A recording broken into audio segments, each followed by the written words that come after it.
When I bought my house, I thought I was escaping all the stress and chaos of city life. The home was perfect, tucked away in a quiet neighborhood, surrounded by trees, and completely free of the HOA nonsense I had heard horror stories about. Or so I thought. I couldn't have been more wrong. In the first few weeks, everything seemed great. I spent my mornings drinking coffee on the back deck, listening to birds instead of traffic. The neighbors seemed friendly enough, waving when I passed by and occasionally making small talk if I was out walking my dog. It felt peaceful. For once, I thought I'd finally found the stability I'd been craving for years. But then it started. One Saturday morning, I was working in the yard when a group of people came up my driveway. There were 3 of them, 2 women in their late 50s and a man who looked like he was pushing 70. They introduced themselves as members of the HOA board, which immediately made me raise an eyebrow. I knew for a fact that my property wasn't part of any HOA. That was one of the reasons I bought it in the first place. So, I politely told them I wasn't interested. That should have been the end of it, right? Nope. The man, who introduced himself as Greg, quickly corrected me. He said my house was part of the HOA, and it must have been an oversight that I wasn't made aware of it when I bought the place. I told him that was impossible. I'd gone over the sale documents with my lawyer before closing on the house, and there was no mention of an HOA. Well, Greg said, folding his arms, this neighborhood has been under HOA governance since 1998. Your street falls under our jurisdiction, and you're required to join and pay dues. It's in the bylaws. I was floored. Required to join? I asked him to show me proof. He handed me a folder with a bunch of papers, including a map of the neighborhood with my house circled in red. According to Greg, the previous owners had forgotten to disclose this information. But my gut told me something was off. I told him I'd need to look into it further and walked them to the curb. Over the next few days, I pored over every document from my home purchase. Nothing. Not one single word mentioned an HOA. My lawyer confirmed it. I wasn't legally bound to join. Relieved, I thought. That's that, right? They can't force me into something I'm not legally part of. I was wrong. That's when the harassment started. It began small. A few days later, I found a note taped to my front door. It was written in all caps. Your lawn is out of compliance. Please mow it to HOA standards immediately. What standards? My lawn was perfectly fine. I ignored it, thinking it was just some passive-aggressive neighbor trying to pressure me. But then came the fines. Fake fines. The HOA started mailing me violation notices, claiming I owed hundreds of dollars for things like improper garbage placement and having a non-approved mailbox. At first, I laughed. I wasn't part of their stupid HOA, so these fines were meaningless. But they didn't stop. Week after week, the envelopes came, each one angrier and more demanding than the last. I still didn't take it seriously, until one morning, when I put my garbage bins out for collection and found them still sitting there in the afternoon, while everyone else's had been emptied. Confused, I called the sanitation department. They said there had been a complaint from my HOA that my bins weren't compliant with neighborhood regulations. What the hell? I tried to brush it off, but then they upped the ante. A couple of weeks later, I came home to find my garden had been destroyed. All my flowers were ripped out, and the hedge I'd spent months pruning was butchered beyond recognition. There was no note this time, but I knew who was behind it. Sure enough, when I checked my security cameras, I saw 2 landscapers wearing HOA-branded shirts stomping through my yard like it was their own personal playground. I was furious. I called Greg directly and demanded an explanation. His response? Well, we tried contacting you several times about your non-compliant landscaping. Since you've refused to address the issue, we had no choice but to take action. You'll be receiving the bill for the work shortly. I lost it. I'm not part of your HOA. You can't touch my property without my permission. Greg's voice stayed calm, almost smug. You may not think you're part of the HOA, but our bylaws say otherwise. I'd suggest you reconsider your stance before things get more complicated. More complicated? I didn't think that was possible. But I was wrong again. The next escalation was pure intimidation. Late one night, I heard a loud noise outside. When I went to check, I found my car had been keyed from bumper to bumper. Spray painted on the hood were the words, "Join or leave." I was shaking. My dream home had become a nightmare, and I felt completely alone. My neighbors, who had been friendly before, now avoided me. No one waved anymore. People would glance at my house and quickly look away, like they were afraid to be seen talking to me. I knew I had to do something. I installed security cameras all around the house and started documenting everything, every note, every fake fine, every instance of damage. It all went into a file. I also contacted a lawyer again, who assured me that I was still in the right legally. The HOA couldn't force me to join, and they definitely couldn't damage my property or harass me. But knowing I was right didn't make me feel any safer. The final straw came about a month later. I woke up one morning to find a "for sale" sign staked in my front yard with my name on it. Someone had gone out of their way to make it look legitimate, complete with a fake real estate agent's name and phone number. At that point, I was done. Done being nice, done waiting for this to blow over, done letting them push me around. I contacted the police and filed a harassment report. I showed them everything, every note, every video, every fake fine. I even had footage of the landscapers trespassing on my property. As I handed over the evidence, I thought, this has to be enough. They can't possibly get away with this. But then, late one night, I was reviewing the footage from my cameras, and that's when I saw it. A shadowy figure walking up my driveway, a spray can in one hand, a hammer in the other. I thought I had seen the worst of what my HOA could do. The fake fines, the vandalism, the harassment, it was all awful. But I figured if I stood my ground, eventually they'd get bored and move on. I couldn't have been more wrong. What happened next wasn't just petty or annoying, it was terrifying. It all started about a month after I filed the harassment report with the police. I was doing everything right, keeping records, filing complaints, and waiting for legal action to take its course.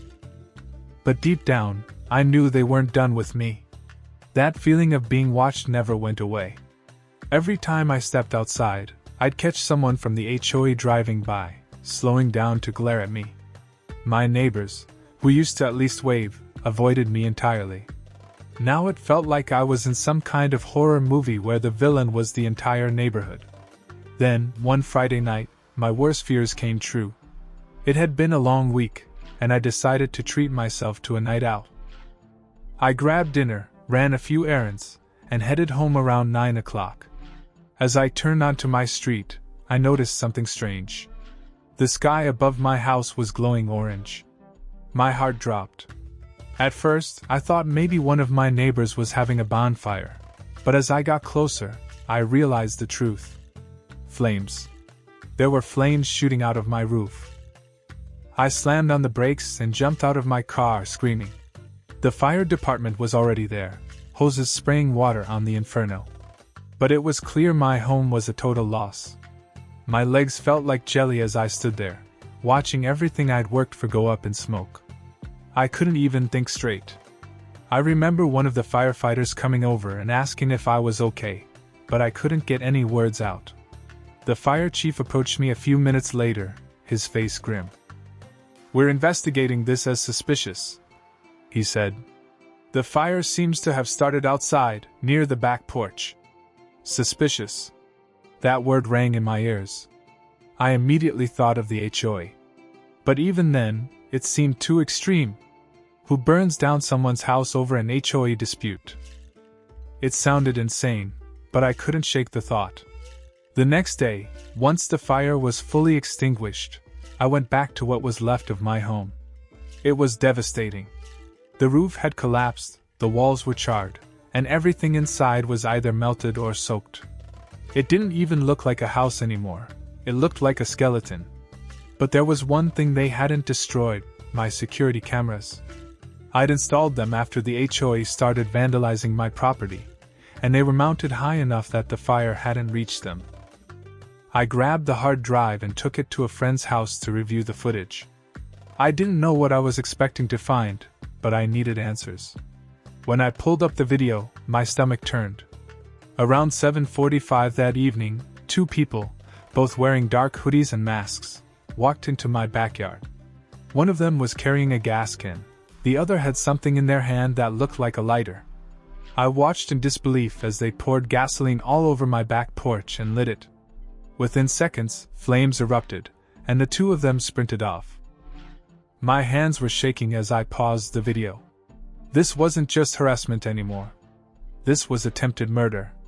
What if I'd been home? What if I'd fallen asleep early that night? I felt sick just thinking about it. I didn't waste any time. I called the police, told them what I'd found, and handed over the footage. Within hours, detectives were at the scene, combing through the wreckage for additional evidence. A few days later, they called me with an update. They'd identified one of the suspects. You'll never guess who it was: Greg, the HOA president. The second suspect turned out to be another board member, a woman named Linda, who had been part of the group that first approached me about joining. The police arrested both of them on charges of arson, vandalism, and trespassing. I thought, finally, justice. This nightmare is over. But of course it wasn't. As soon as news of the arrests broke, the remaining members of the HOA started scrambling to do damage control. They released a statement to the local newspaper, claiming I was fabricating evidence and accusing me of trying to ruin the community. Seriously? Fabricating evidence? I literally had them on camera setting my house on fire. But their tactics worked, at least on some people. A few of my neighbors actually believed their lies. One even had the audacity to tell me I should apologize for dragging the neighborhood's name through the mud. I was furious. Apologize?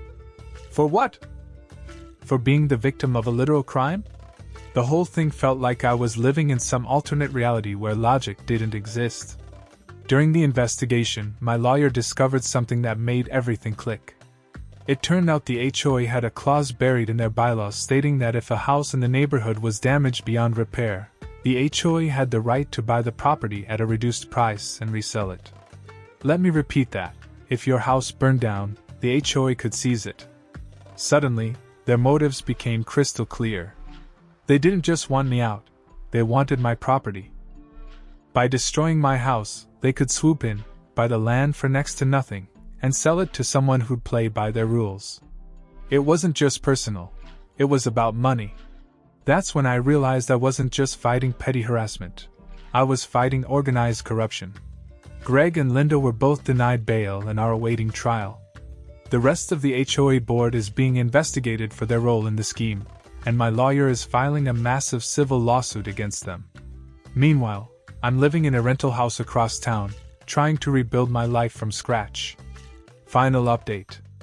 After the fire, I moved into a rental house across town and immediately hired a lawyer. I didn't just want justice. I wanted to make sure this could never happen to anyone else. We filed a civil lawsuit against the HOA, its board members, and Greg and Linda, the two who had been arrested for the arson. But suing an HOA isn't like suing a person. HOAs are corporations, and they have money, lots of money. Within days, their lawyers hit back hard, filing motions to dismiss the case and trying to discredit me at every turn. They claimed I was a troublemaker who had been hostile to the community from the start. They even tried to argue that the security footage of the arson was fake. It was infuriating. These people had burned down my house, and now they were trying to paint me as the bad guy. But my lawyer was relentless. She told me, "If they want to fight, we'll give them one." As part of the lawsuit, my lawyer requested access to the HOA's financial records, meeting minutes, and internal communications. At first, they refused, but the court eventually ordered them to hand everything over. Tens of thousands of dollars were missing from the HOA's accounts. The other board members had been using HOA dues to pay for personal expenses, luxury vacations, home renovations, even a new car for Greg's wife. They'd also been funneling money into a slush fund to cover legal fees for lawsuits like mine and to pay off city inspectors who looked the other way when they broke the rules. My case wasn't the first. Over the past 5 years, at least 3 other homeowners had been targeted by the HOA in similar ways. Each one had refused to join or had challenged the HOA in some way, and each one had mysteriously decided to sell their home shortly afterward. One family had been forced out after the HOA fined them into bankruptcy. Another homeowner's property had been vandalized repeatedly until they gave up and moved. Remember that clause about the HOA being able to seize a property if it was damaged beyond repair? It turns out it was completely illegal. They'd added it to the bylaws without approval from the homeowners or the city. It was essentially a scam to force people out and flip their properties for profit. When we finally got to court, the HOA's lawyers came out swinging. They argued that I was a disruptive force who had refused to follow reasonable community guidelines. They tried to frame the arson as an isolated act by 2 rogue individuals, Greg and Linda, and claimed the rest of the board had no idea what was happening. But we had the receipts. Literally. My lawyer presented all the evidence we'd uncovered, bank statements showing the misuse of funds, emails between board members discussing their plans to get rid of me and other homeowners who challenged them, and testimony from former neighbors who had been harassed and forced out. The most damning moment came when we played the security footage of Greg and Linda setting the fire. The courtroom was silent as the video played, except for the sound of Greg's wife sobbing in the back row. When it was over, my lawyer turned to the jury and said, "This wasn't an accident. This wasn't a misunderstanding. This was a coordinated effort to destroy my client's life." After weeks of testimony, the jury deliberated for less than 2 hours. The verdict? Guilty. Greg and Linda were convicted of arson, vandalism, and conspiracy. They were sentenced to 15 years in prison. As for the HOA, the court ruled in my favor on every count.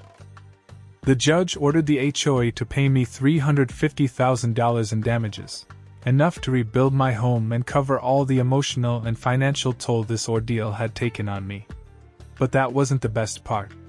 The judge also ordered the HOA to disband. Their charter was revoked, and their assets were liquidated to pay restitution to me and the other victims. For the first time in decades, my neighborhood was free of their control. It's been 6 months since the trial, and I'm finally starting to rebuild my life. I bought a new home far away from any HOAs, but the scars from this ordeal run deep. I still have nightmares about the fire, and every time I hear a creak or a bang at night, my heart races. I can't look at a neighborhood association without feeling a surge of anger.